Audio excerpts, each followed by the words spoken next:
Hello viewers, আপনারা সবাই কেমন আছেন? আশা করি সবাই ভালো আছেন। তো আজকে আমি যে মেডিসিন নিয়ে আলোচনা করব অবশ্যই থাম্বনেল দেখে বুঝে গেছেন আজকে আমি কি বিষয়ে এবং কি মেডিসিন নিয়ে আলোচনা করব।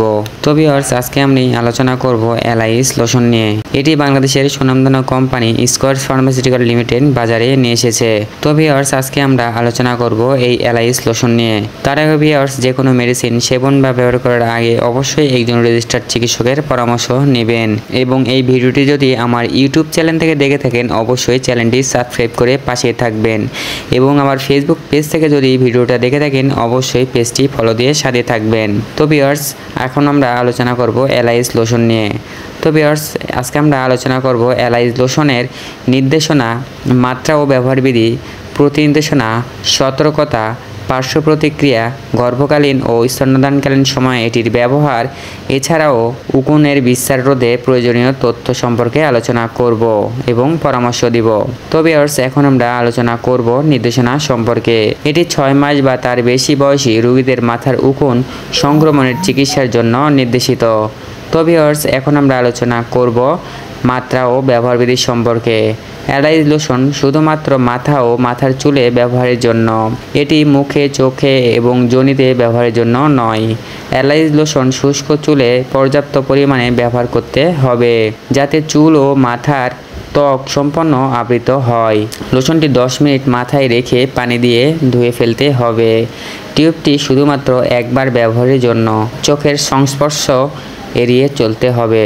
তো ভিউয়ার্স, এখন আমরা নির্দেশনা সম্পর্কে আলোচনা করব। কোনো ধরনের প্রতিনির্দেশনা নেই। তো ভিউয়ার্স, এখন আমরা সতর্কতা সম্পর্কে আলোচনা করব। শিশুরা যাতে খেয়ে না ফেলে এজন্য একজন প্রাপ্তবয়স্ক মানুষের প্রত্যক্ষ তত্ত্বাবধানে শিশুদের ক্ষেত্রে ব্যবহার করতে হবে। দুর্ঘটনাবশত খেয়ে বিষক্রিয়া হলে সহায়ক চিকিৎসা হিসাবে প্যারেন্টেরাল তরল ও ইলেকট্রোলাইট শোষণের সহায়ক প্রয়োজন হলে অক্সিজেন ও যান্ত্রিক বাতাস চলাচল ব্যবস্থা, এবং যদি ক্লিনিক্যাল গুরুত্বপূর্ণ হাইপারটেনশন থাকে তাহলে প্রেশার উপাদান যোগ করতে হবে। গলদ্ধকরণ করা ওষুধের শোষণ রোধ করার জন্য জরুরি ভিত্তিতে বমি করাতে হবে অথবা গ্যাস্ট্রিক ল্যাভাজের ব্যবস্থা করতে হবে এবং পরবর্তীতে বিবেচক এবং অন্যান্য বিষরোধী ব্যবস্থা গ্রহণ করতে হবে। তো ভিউয়ার্স, এখন আমরা পার্শ্ব প্রতিক্রিয়া সম্পর্কে আলোচনা করব। কনজাংটিভাইটিস, ওকুলার হাইপারেমিয়া, চোখের জ্বালাপোড়া ভাব, খুশকি, শুষ্ক ত্বক, ত্বকের জ্বালাপোড়া ইত্যাদি। এখন ভিউয়ার্স, গর্ভকালীন ও স্তন্যদানকালীন সময়ে ব্যবহার। প্রেগন্যান্সি ক্যাটাগরি সি, গর্ভবতী নারীদের ক্ষেত্রে ব্যবহার। পর্যাপ্ত তথ্য ও গবেষণা পাওয়া যায়নি।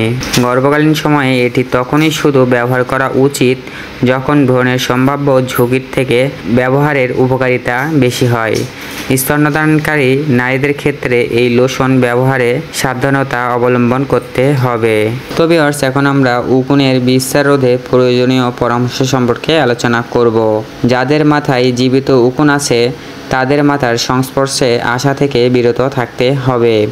চিরুনি, ব্রাশ, টুপি, স্কার্ফ, ব্যান্ডেনা, রিবন, চুলের ব্যান্ড, তোয়ালে, হেলমেট এবং চুল সম্পর্কিত ব্যক্তিগত সামগ্রী অন্যের সাথে শেয়ার করা থেকে বিরত থাকুন, তাদের উকুন থাকুক বা না থাকুক। উকুনে আক্রান্ত ব্যক্তি দ্বারা ব্যবহার করা বিছানা, বালিশ এবং কার্পেট উকুনের উপস্থিতি থাকতে পারে। উকুনের চিকিৎসা শেষে 1 সপ্তাহ পর পরিবারের সবাইকে পরীক্ষা করাতে হবে। এক্ষেত্রে চিকিৎসকের পরামর্শ নিতে হবে। তো ভিউয়ার্স, এই ছিল আজকের ভিডিওটি যদি আপনাদের উপকারে আসে অবশ্যই আমার এই চ্যানেলটি সাবস্ক্রাইব করে পাশে থাকবেন এবং আমার ফেসবুক পেজ থেকে যারা ভিডিওটি দেখছেন অবশ্যই পেজটি ফলো দিয়ে সাথে থাকবেন। আর যে কোনো মেডিসিন সেবন বা ব্যবহার করার আগে অবশ্যই একজন রেজিস্টার্ড চিকিৎসকের পরামর্শ নেবেন।